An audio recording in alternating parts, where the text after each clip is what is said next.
Being depressed at times is a normal occurrence in our lives. And I just wanted to tell you a bit about what happened on Monday.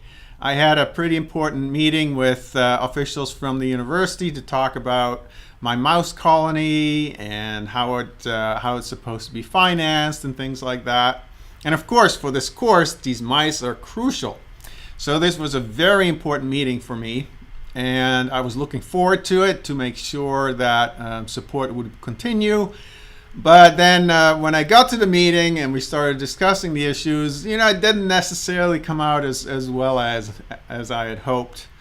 And, nothing disastrous, but I felt a little bit lack of support. It just didn't feel right. So when I came home, I was pretty depressed. I told my wife about it. I was a little angry. I was down. Didn't really want to do anything.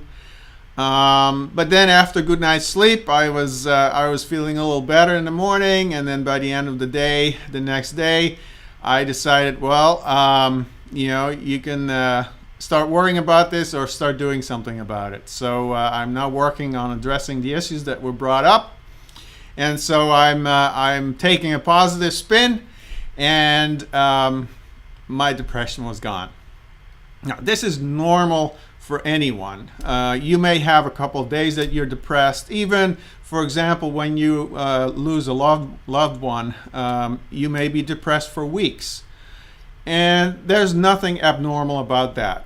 People, especially with a death in the family, need to mourn, and that is normal. But if it takes months and months to get over depression, there is something wrong, and you should get help, because there's good treatments out there that you'll learn about.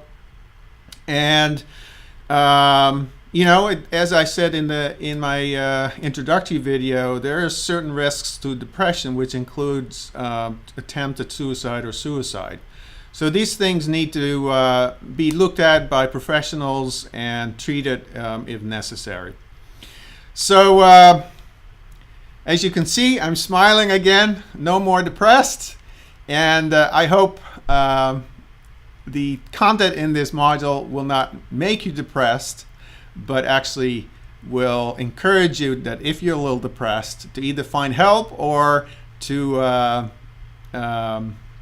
see that there are options out there to treat depression.